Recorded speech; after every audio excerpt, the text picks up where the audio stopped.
Il se trouve qu'en Nord-Pas-de-Calais-Picardie, comme partout en France, le livre et la lecture, c'est un vaste écosystème assez divers qui rassemble des auteurs, des éditeurs, des libraires, bibliothécaires également, et puis l'ensemble d'autres structures de médiation, auxquelles on peut ajouter aussi les traducteurs, les graphistes, les imprimeries, des structures de diffusion, de distribution. Voilà, c'est un écosystème qui est assez large, et depuis 30 ans, les politiques publiques, les collectivités ont accompagné cette filière.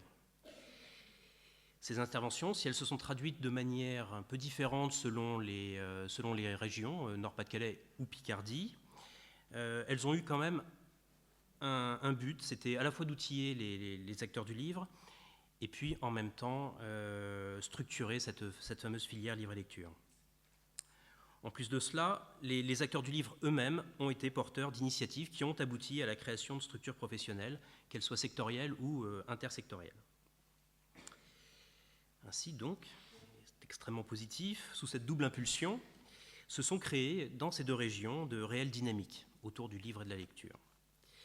Néanmoins, donc là, vous avez le droit de faire la tête, comme chacun sait, ce vaste territoire porte des problématiques sociales et économiques assez fortes, qui se traduisent notamment par un taux d'illettrisme au-dessus de la moyenne nationale et des difficultés de la filière économique du livre.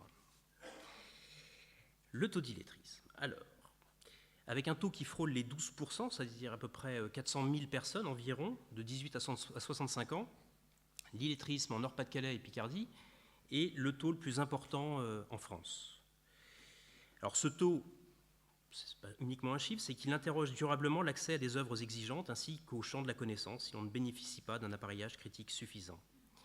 Je ne voudrais pas trop m'étendre sur ce sujet. Cette question de l'illettrisme, il faut bien le dire, ne se limite pas seulement au livre et à la lecture, non plus simplement au secteur culturel, même s'il l'impacte durablement. Ce taux d'illettrisme, il a aussi, ou l'illettrisme, a des répercussions sociales et économiques, individuelles et collectives. Je ne résiste pas à l'envie de vous lire un texte de Victor Hugo, que j'avais lu en février dernier, enfin j'en avais lu quelques bribes, qui s'appelle « Écrit après la visite d'un bagne ». Alors c'est un texte qu'il a écrit en 1853, soit près de 10 ans avant de publier Les Misérables, 1862.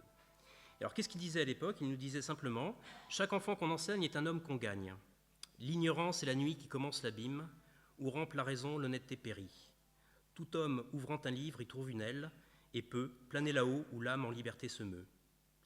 La nuit produit l'erreur et l'erreur l'attentat. » Alors, j'ai les références du texte, si vous le souhaitez, je me tiens à votre disposition juste après. C'est un texte assez magnifique et puis on y retrouve les thèmes qui sont assez récurrents chez l'auteur des Misérables, lequel auteur avait lui aussi écrit des pages fameuses sur cette grande région aujourd'hui, Picardie et Nord-Pas-de-Calais. Par ailleurs, nous vivons dans un monde qui connaît de profondes mutations et dont les conséquences ont été fortes pour les acteurs du livre, la baisse du nombre de lecteurs par exemple, le développement du numérique et de la dématérialisation, la concurrence de plateformes en ligne.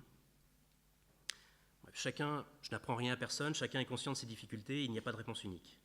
Pour autant, cette grande région peut s'appuyer sur ses richesses, un patrimoine littéraire riche, cette forêt invisible, une création littéraire vivante, des activités éditoriales novatrices, des librairies indépendantes qui continuent de proposer une offre diversifiée, des bibliothèques publiques qui poursuivent des actions de médiation pour transmettre les œuvres au public, et avec les bibliothèques publiques, les associations de médiation également, tous ces festivals, bref, tous entendre répondre à l'enjeu du territoire. Demain, la Picardie et le Nord-Pas-de-Calais vont constituer une seule région.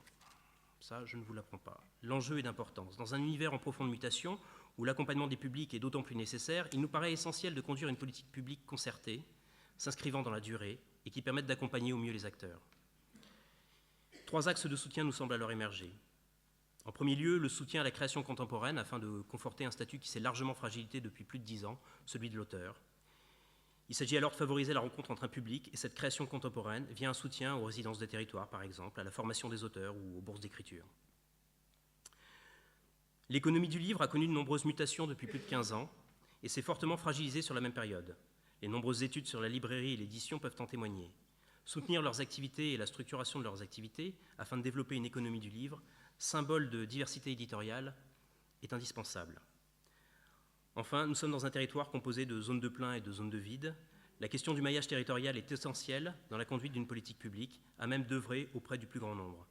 Valoriser le patrimoine littéraire que sont à la fois les écrits et les lieux, favoriser la rencontre entre une œuvre et un public et accompagner le développement d'actions de lutte contre l'illettrisme, nous paraissent indispensables. Et j'en ai bientôt fini. Et tout ceci est sous-tendu par la notion de partenariat de mise en réseau qui rendra d'autant plus efficace ces dispositifs. Merci.